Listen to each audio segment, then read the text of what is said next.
escuchar y hablar son habilidades fundamentales. Cultivar el espíritu, ejercer de una mejor manera la ciudadanía. ¿Para qué sirven las humanidades? Referir las humanidades implica reflexionar sobre la formación humana desde diversas perspectivas, éticas, políticas, sociales, culturales, estéticas, pero también inclusivas y sobre todo educativas. Implica alejarnos un poco del pragmatismo educativo que nos caracteriza en estos tiempos y concentrarnos más en la reflexión por cultivar el espíritu para ejercer de una mejor manera la ciudadanía, es decir, ser más reflexivos, más críticos, más analíticos y más propositivos, respetar el punto de vista del otro y poder convivir dentro de una sociedad teniendo en cuenta que todos somos distintos.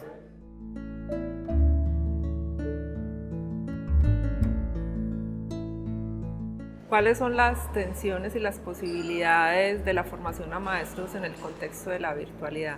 Pues son muchas, pero voy a referirme particularmente a 5. Es evidente que una de las primeras posibilidades que encontramos en el contexto de la virtualidad es la abundante cantidad de información que circula en las redes, en Internet. Obviamente eso nos pone en una tensión y es cómo el maestro es capaz de formarse para desarrollar habilidades con sus estudiantes, para seleccionar la información y transformar esa información en conocimiento. Eso es fundamental. Existe otra posibilidad y es que las redes nos ofrecen alternativas para conformar comunidades de práctica y aprendizaje. En ese sentido, también es necesario que el maestro, piense cómo se forma para ser un ser social en estas comunidades, pero con buenos argumentos, cómo es capaz de debatir, también de poner su punto de vista, de respetar el otro punto de vista y construir colaborativamente el conocimiento. Pero ahí hay un riesgo fundamental y es que estas comunidades de práctica y las comunidades de aprendizaje exigen unas características de los seres humanos, y exigen también unas características de esos grupos que se consolidan. Por ejemplo, que haya temas de interés que realmente nos convoquen, que haya siempre alguien que dinamice esas comunidades. Entonces a veces nos volvemos muy triviales en las conversaciones y esas conversaciones no llegan realmente a un punto de construcción colaborativa de conocimiento. Entonces ahí obviamente hay pues un reto grande en la formación de los maestros.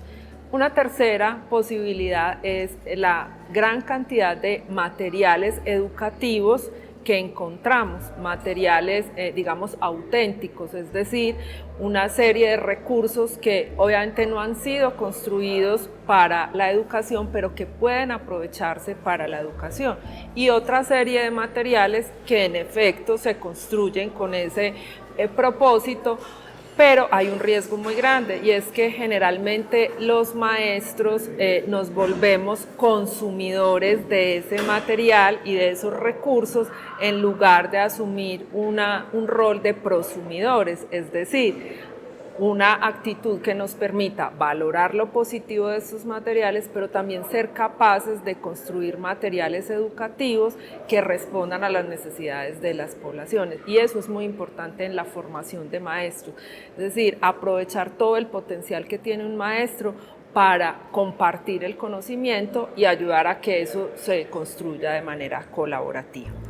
Bueno, hay otra posibilidad que ofrecen los entornos virtuales y es el trabajo colaborativo, es decir, las redes nos permiten conversar cara a cara con el otro, nos permiten también obviamente tener espacios individuales para acercarnos a materiales y luego tener una posibilidad de conversación con el otro. Sin embargo, hay habilidades en los maestros que a veces olvidamos desarrollar, es decir, el trabajo en equipo, la autoformación, la formación colaborativa, y en ese sentido también hay riesgos. O sea, cómo los maestros nos apropiamos de estas redes para gestionar esas comunidades y ser capaces de proponer proyectos colaborativos. Ese es un riesgo. Conversar implica, obviamente, pues escuchar el punto de vista del otro, pero también tener un punto de vista frente a una situación, a un problema, a un conocimiento. La conversación es un asunto que la escuela ha olvidado, ¿cierto? Escuchar y hablar son habilidades fundamentales en la escuela desde la educación inicial, pero fundamentalmente en los maestros nosotros tenemos que ser capaces de formar maestros que escuchen a sus estudiantes y que a partir de esa escucha reflexiva puedan elaborar con ellos, pues digamos, conocimientos, pero también acercarlos a esa formación. Nuestros jóvenes están solos, cada vez, a pesar de que se mantienen conectados permanentemente, o sea, hay una soledad en ellos y los maestros olvidamos que educar y formar no es solamente dar conocimiento, sino también introyectarnos un poco en ese ser humano que hay, que tiene unas expectativas, que tiene unos miedos, que tiene también unas apuestas y que el mundo permanentemente le hace exigencias. Entonces, ¿cómo ayudarle a nuestros jóvenes a través de estas redes también a que sean capaces de hablar con argumentos, pero también de escuchar al otro, debatir y llegar a acuerdos?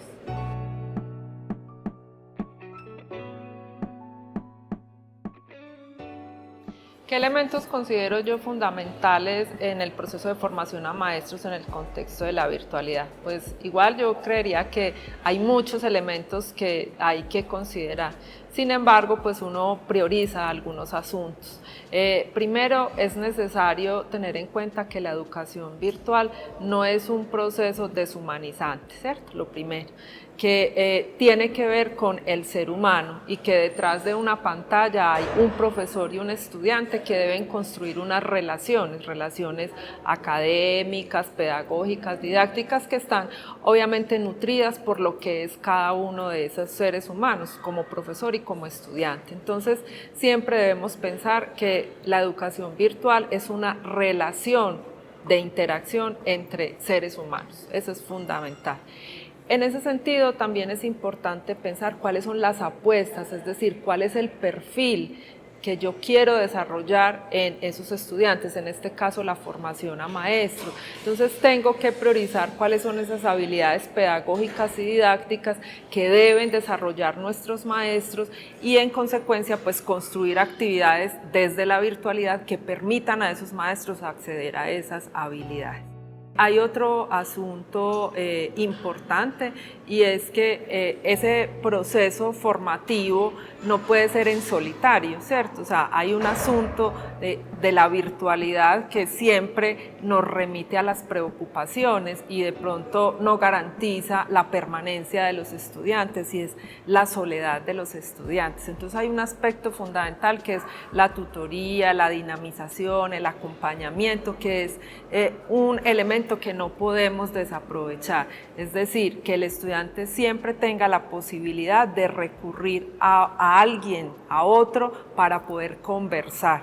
Así encuentre en su plataforma los materiales, los textos, las actividades, el proceso evaluativo, pero siempre debe existir alguien que retroalimente esos procesos y para nosotros es fundamental la figura del docente dinamizador. A veces nosotros como profesores pues damos nuestra clase y posiblemente no tengamos toda la posibilidad de conversar a través de un foro, de un chat con un estudiante, pero tenemos un estudiante avanzado que puede hacer esa función y que tiene esa formación. Entonces, en ese sentido, ese elemento de la conversación y del acompañamiento del otro cobra mucho valor en estos procesos.